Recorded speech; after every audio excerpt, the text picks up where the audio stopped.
I'm reminding you to do this yourself. That we, as a meditator, we need to monitor our mindfulness. Now, of course, both our mindfulness and introspection are not very well developed.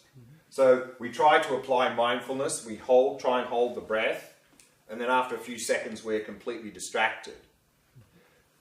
Our introspection is also not well developed, so we're distracted, but introspection is not really operating, so we're not becoming aware that mindfulness is gone. And so I'm prompting you, if you become distracted, come back. So I'm prompting you to get your introspection to work a bit better.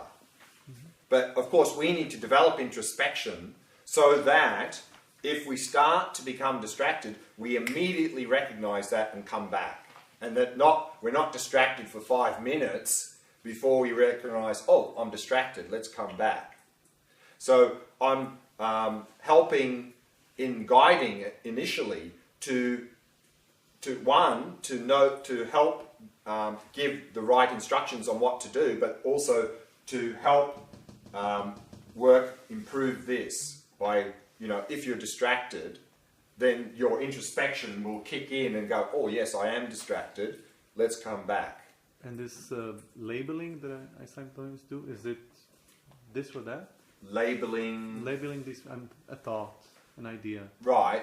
The labeling is to really help us to stay more mindful.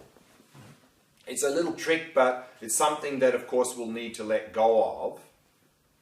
Because it is extra activity, but it could be useful in the beginning phases, like counting the breath, labeling the thoughts, is a little tool we can use as a beginner to stay a little bit on track, but it is extra activity that we'll need to let go of once we become more stable. Okay. So that's the tools we're using in this practice. Then if we look on the back of your shamatha chart, we see up the top here it says, shamatha is attained by progressing through the 9 stages, relying on the 8 antidotes to abandon the 5 faults. So then we see a little table here with the 5 faults listed. And the first fault is laziness.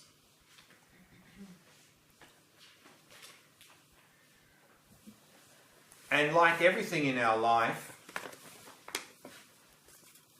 we often tend to be lazy in doing certain things if we see no benefit in those activities. So likewise here, if we don't really appreciate the benefit of this practice, we're going to be very lazy when it comes to doing it. So the first antidote is faith. And so what this is faith that the practice will benefit us. So if we reflect on the benefits of doing this practice, then we're going to have faith that this practice is actually going to bring us a lot of benefit.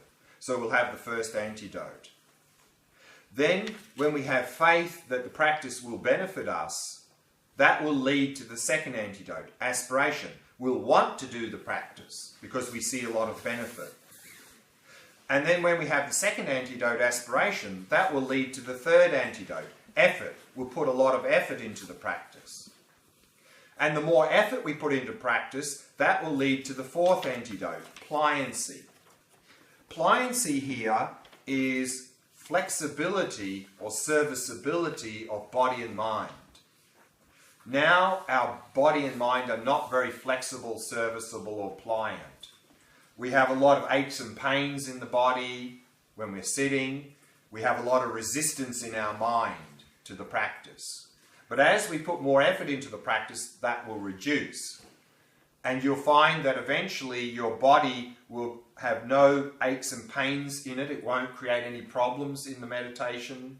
And your mind will have no resistance to the practice. You can turn your mind to whatever you want without any resistance. So this is pliancy. And this slowly comes the more effort we put into the practice. The second fault is forgetfulness. And as we've already seen, the antidote to that is mindfulness. Forgetting the object, the antidote is mindfulness, to remember the object, hold the object.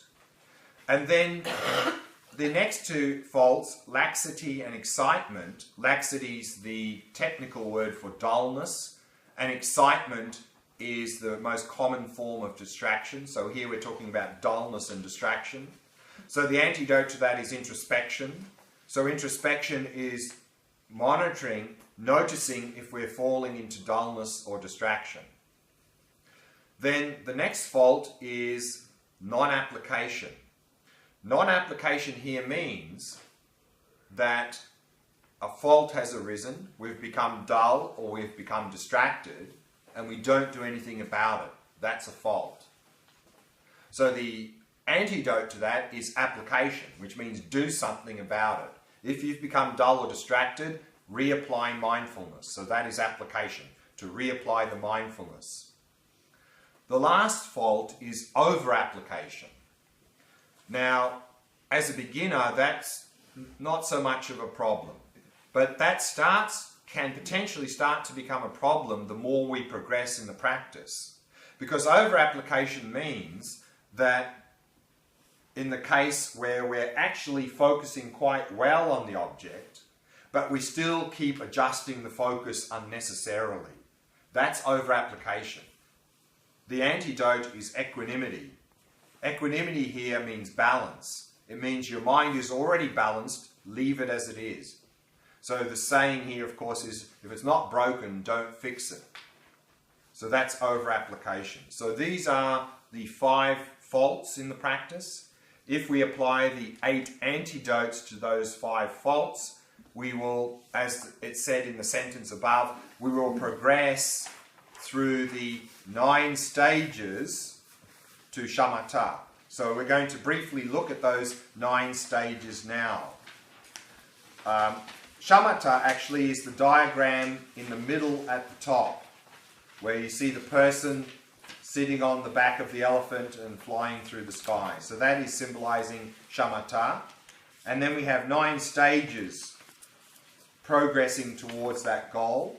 So very briefly, we'll have a look at some of those stages now. The first one down the bottom here is called setting the mind. So again, we saw the meditator, the 2 tools of the rope of mindfulness, the hook of introspection. The elephant is the mind itself. The fact that it is black is symbolizing dullness. The monkey is symbolizing conceptual thought in general. The fact that it is black is symbolizing this excitement. So at the first stage of practice, we can see that the elephant and monkey are running wildly ahead of us, which means this first stage of practice is simply recognizing how out of control our mind really is. So we try to focus on the object, and let's say the object is the breath. We try to focus on that. Usually after a couple of seconds, we're completely distracted. And then we're distracted for long periods of time, maybe many minutes, before we realize that we're distracted. We come back to the breath for another couple of seconds, and then we're gone again. So this is the first stage of practice. Now, what often happens here is that before people begin this practice, they have this illusion that my mind is sort of okay, you know. I think I should be able to focus on the breath, not too bad, you know. I might get a bit dull and distracted, but I think I can do that okay. And so we sit down and we try and focus on the breath, and instantly we're distracted usually for long periods of time, or we're completely spaced out and dull. Now when people have that experience, of course, then they think, I can't meditate. In fact, it's worse than that. Since I've started to meditate, my mind has got worse. So I must be doing something wrong. And it's even worse than that. Then people often, then they open their eyes and look around and everyone else is very still. I'm the only one who can't meditate. Everyone else is meditating well. I'm hopeless. I can't meditate. I give up. Don't worry. You can meditate, and actually you're making progress, really. Because the first sign of progress is to simply recognize how out of control your mind really is. So if that's your experience, you can meditate, you're making progress. You've got to step number 1. Good work. So if we keep meditating, of course, we'll move around to stage 2 here, called continuous setting. So here we see a couple of things. The elephant and monkey are not running so fast anymore. And there's a little bit of white on the top of the head of the monkey and the elephant. That white is symbolizing a little bit of stability and clarity. So by the second stage, what you're going to notice is there are going to start to be periods in your meditation where your mind seems to settle down a little bit and you can focus on the object a bit more. Maybe you can focus up to a minute or 2 and then you're distracted. And then again, you're still distracted for long periods of time. So that is stage 2. If we continue to meditate, we'll get around to stage 3 here. And here we notice a couple of things. First, the rope of mindfulness is tied to the elephant of the mind, which means is symbolizing that now our mindfulness is getting a lot better. Meaning now we can hold the object for longer periods of time, maybe 5 or 10 minutes. And now, when we're distracted, we quickly recognize that and quickly come back. And that is symbolized with the elephant turning the head backwards, meaning we quickly recognize distractions and quickly come back to the object. But now at stage 3, we see the rabbit has come into the picture on the back of the elephant. The rabbit is symbolizing subtle dullness. By stage 3, mindfulness is getting a lot better. We can hold the object for up to 5 or 10 minutes, no problem. And if we get distracted, we immediately come back. So it seems like we're really progressing a long way. And it may seem like we're nearly there. But actually, even though our mindfulness is getting a lot better, the quality of our attention still needs a lot of work. We need to start to recognize now that when our mind is not very sharp or clear. So we need to recognize this subtle dullness. So from stage 3 on, we need to really start to pick that up and fix it. Of course, subtle dullness was from the beginning, but on stage 1 and 2, we had much more serious problems to attend to than a little bit of subtle dullness. But from stage 3 on, it starts to really become an issue we need to investigate. Stage 4, now our mindfulness is getting very good, so much so that we can hold the object the entire session without ever completely losing it. But still, a lot of work to be done in our quality of attention. You may have noticed already that you can focus on the breath and be thinking about things at the same time. You know, there's a lot of this background static. So that's even there at stage 4. So stage 4, we're holding the object, but then there's a lot of background noise there. And we need to fine-tune our focus to eliminate that. So over stage 5 and 6, we see now the hook of introspection is much more prominent. And so here, introspection, the quality control, is not so much one of recognizing that we're half asleep or completely distracted, but here it's fine-tuning our focus. And the analogy given here is the analogy of a guitar string. If a guitar string is too tight or too loose, it doesn't play well. Similarly, if our mind is too tight or too loose, it doesn't focus well. So here, this is introspection's job, fine-tuning focus. If our mind is too tight, we're going to get a little bit agitated, so we relax. If our mind is too relaxed, it'll start to fall into dullness. We need to sharpen, tighten the focus. So we're doing this balancing act, fine-tuning focus. And then when we see, going past stage 6, 7 and 8, Now things are going very, very well. The rabbit has gone. We're saying goodbye to the monkey. Hardly any black left on the elephant, which means by about stage 7, now we can put a little bit of effort to start the meditation, and then if any little hint of subtle dullness or agitation comes, we immediately dispel it. By stage 8, then all we need to do is put a little bit of effort to start the meditation, and then it goes spontaneously, effortless.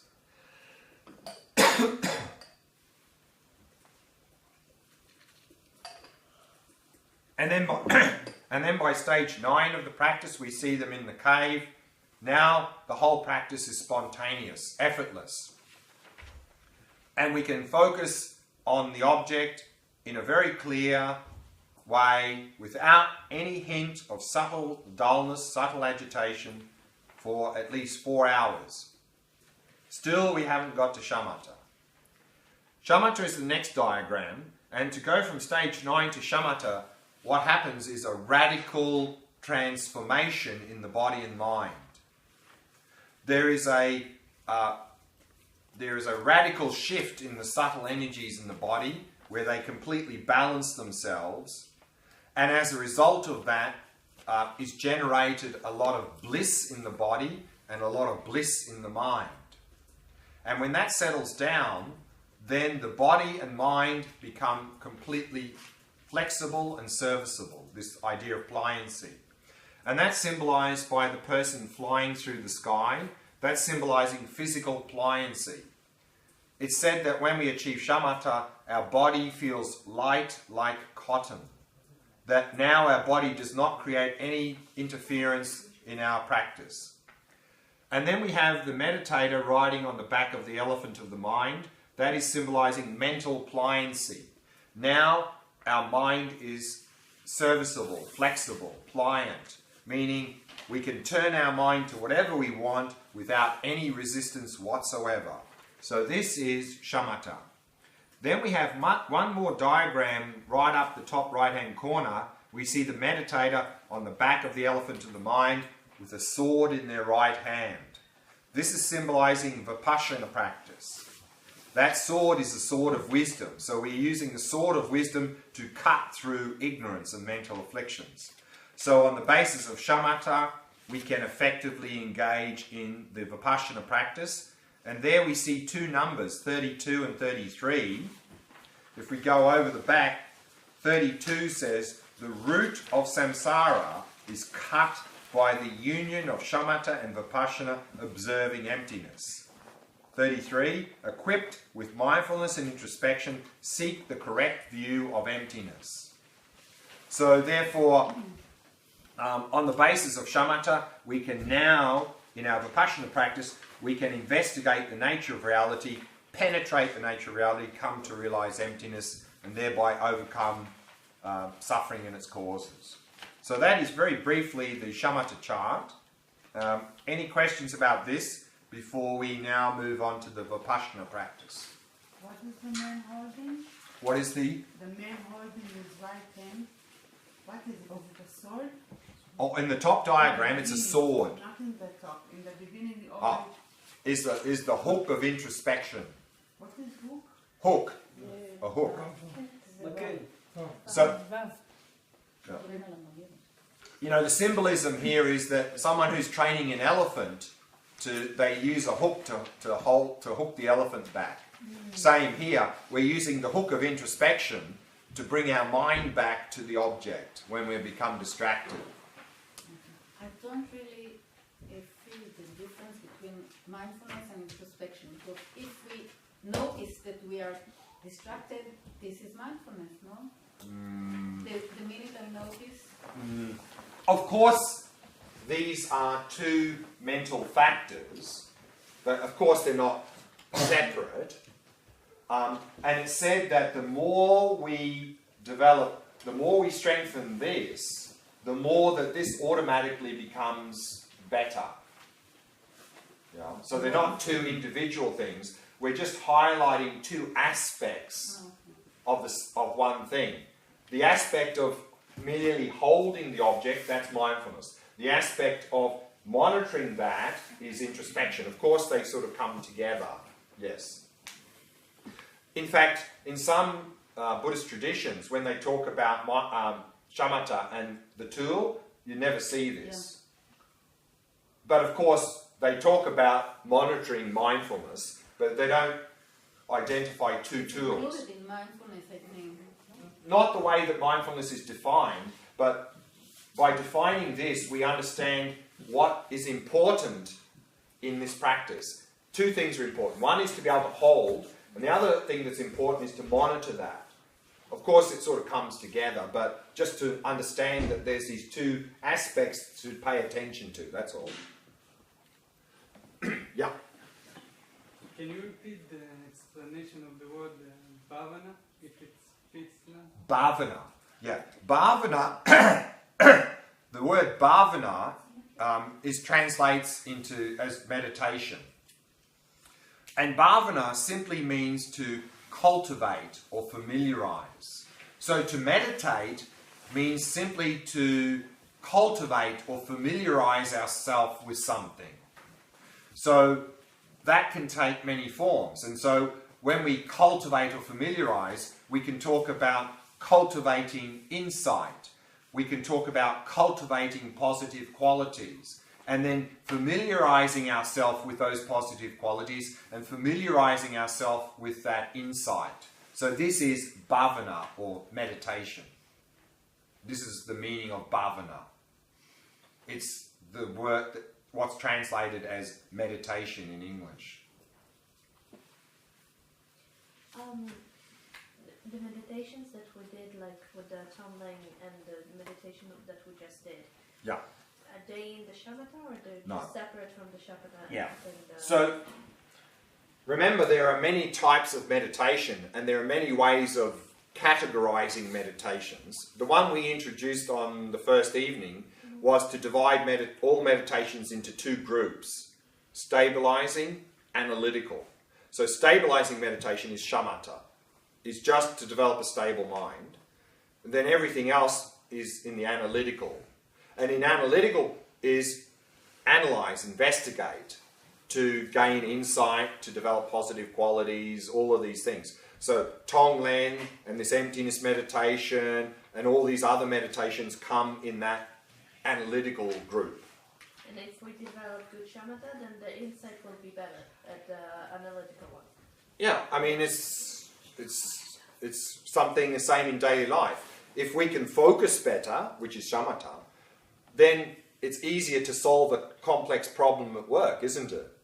If we're dull and distracted, it's very difficult to solve anything because our mind is all over the place.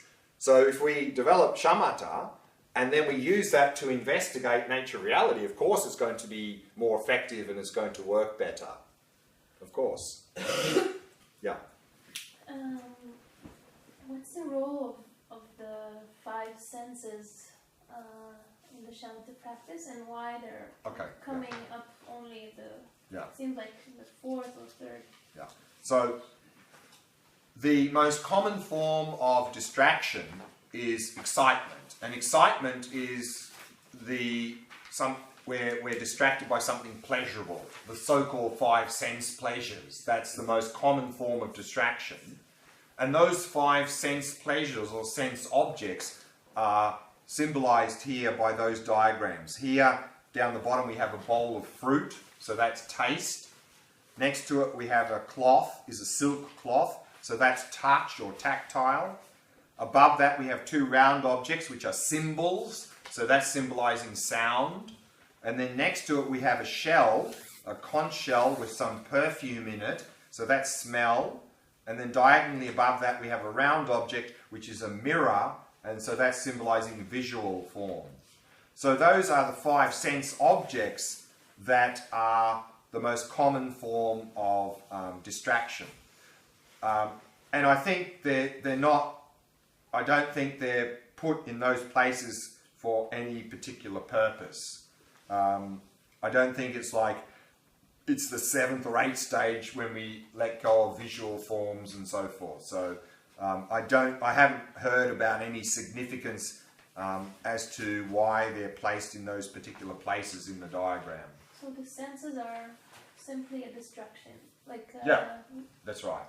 And it seems like there's flames. Okay, so the flame is like big. That's right. Also, the flame is like big at the end.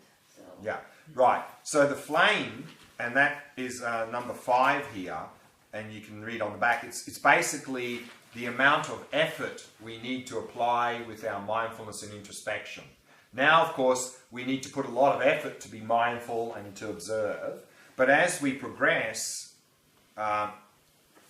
due to the strength of mindfulness, we'll need less and less effort. So you'll see by stage 7, the whole thing becomes effortless because we're so highly trained. But then right at the end, of course, the Vipassana diagram, the flame is there again, which means that now, having achieved shamatha, we need to put effort to investigate the nature of reality. Anything else? Yeah. Okay, this question. How does shamatha help us with the daily life? Because if it helps us to understand, to go to Vipassana and then to understand the reality that I understand, but how the practice of shamatha is helping in the daily life? Enormous benefit. One, of course, is we are cultivating a calm, clear and focused mind, which means that naturally we'll be more calm in daily life. Good. Less stress. And there's a nice saying from Shanti David, the great Indian master. He said, those with a distracted mind are trapped in the jaws of the mental afflictions. Which means if you've got a distracted mind, you're predisposed more easily to getting caught up in aversion, anxiety, jealousy, craving, all of these things. And we know that from our own experience. If our mind is very agitated and disturbed, it's much easier for us to react to things. You know, some small thing, we react. But we know from our own experience, if we're very calm and peaceful, and then we receive some little irritation, it doesn't bother us. But if we're already sort of like this, and some little thing comes, we often explode. So, therefore, what we'll find is that we'll be more calm and peaceful, but also much less mental imbalance, much less mental afflictions because in that state. And if we're in a calm, clear, focused state, it means we're much more effective in everything we do in our life. And so therefore, also you'll find there often are very much physical health benefits because now with the chaotic mind, we often have a lot of physical problems manifesting. So, and then often a lot of sleep problems. So through having this shamatha mind, often you'll find that better quality of sleep and you'll find you'll need less sleep. Because now we exhaust ourselves physically and mentally with our agitated mind all day, and so we need a lot of time to sleep to recover. Whereas if we keep a very calm mind all day, then you'll find that, often find that to recuperate the body and mind, you need less sleep and better quality sleep as well. So all of these are side benefits in daily life. So is that like cultivating patience? Because you mentioned that patience, being patient, is a mental state and not a quality. Right. So it's the same thing basically, no? Not the same, but if we have practiced shamatha, it becomes a lot easier to be patient. Okay. Just to briefly introduce the Vipassana practice now before we take a morning tea break.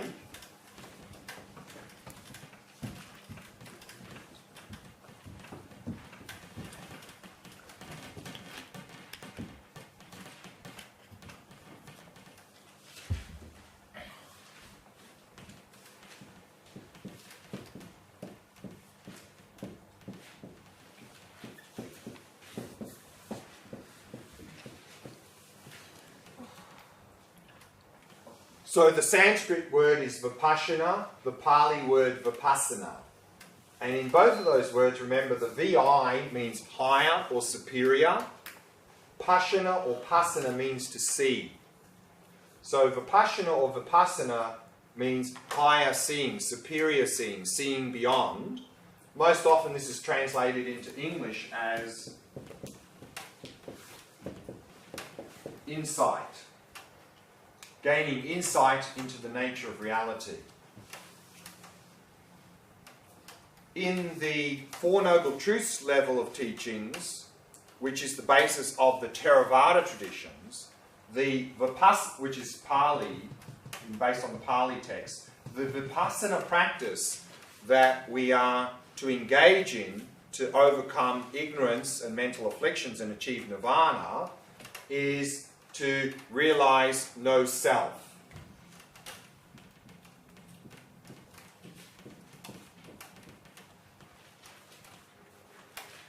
Within the Mahayana traditions, which is based on the Sanskrit Vipassana, the Vipassana practice that we are to realize or engage in to achieve the goal of enlightenment is the wisdom of emptiness.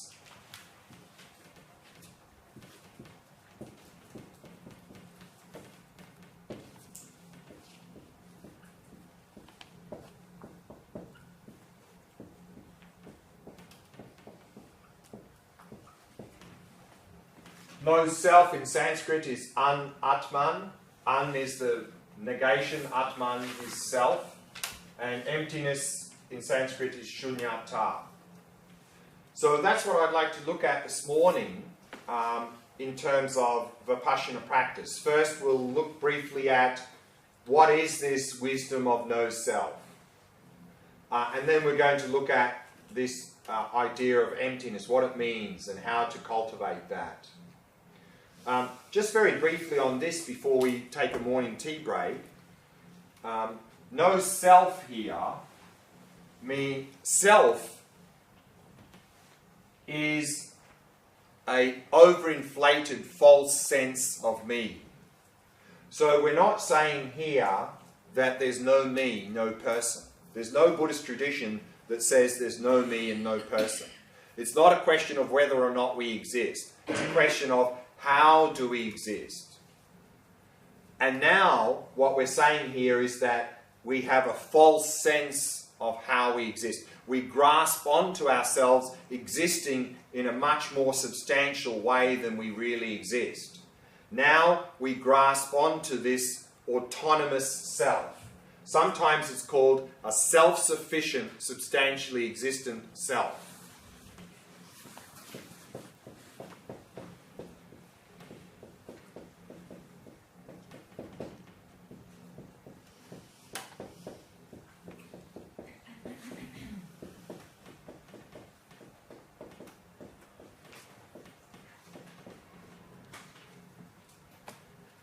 Self-sufficient, as the name indicates, is we have a sense that the me doesn't seem to depend on anything else to exist. It's self-sufficient, and it seems very substantial and solid. That's how we see ourselves existing, often. And we have this a little bit in our language. You know, we say, I have a body. I have a mind. As if there's a third thing, this me that has a body and has a mind. As if there's a me that stands apart from the body and the mind. It's something more than the body and mind. Something a bit separate. Something self-sufficient and very substantial. That's how we often see ourselves existing. We also sometimes have a thought. You know, we look at our body, we don't like what we see. And so sometimes we even have a thought, I wish I could swap this body for a younger, more beautiful, more healthy body. You know, sometimes we have this thought. And then we look at our mind and it's a mess. And so sometimes we even have a thought, I'd like to swap this mind for a more kind, more intelligent, less neurotic mind. We have that thought sometimes. But the question is, of course, where is the me who could do this swap? Because if we take away this body and mind, is there anything left over? Is there something more than the body and the mind here? Instinctively, we feel there is. Instinctively, we have a sense there's a me somewhere here that's more than just the body and the mind, that's self-sufficient and very substantial. That's how we instinctively see ourselves. Of course, intellectually, when we look at this, intellectually we may be able to appreciate, yep, there's a body here, yep, there's a mind here, yeah, I don't think there's anything more than that. Intellectually, we may appreciate that. But that's not enough, because in our habit, in our behavior, instinctively, we do instinctively have a sense there is something more than a body and mind here, merely a body and mind. We instinctively have a sense there's a me here that's very substantial and it seems to really exist from its own side, not depending on anything else to exist. That's the me that we are identifying with and is the basis of our behavior. That, according to Buddhism, is a false sense of me. And in the Theravada tradition, if we can realize we do not exist in this way, i.e. realize no self, we can eliminate all of our mental afflictions and suffering. Any questions on that? Otherwise, we'll take morning tea break. Yeah.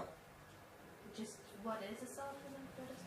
What is? What is a self for in a Buddhism? Right. So here, what we're saying is this word self is a false, exaggerated sense of me, of person. So in Buddhism, self does not exist, never has existed, cannot exist. Person exists, me exists. Self is a false sense of me. That does not exist. Yeah, but a me is not a mind or a body. Right? Correct. A me is something... How do we exist? We're going to look at here. This is going to come in the next session.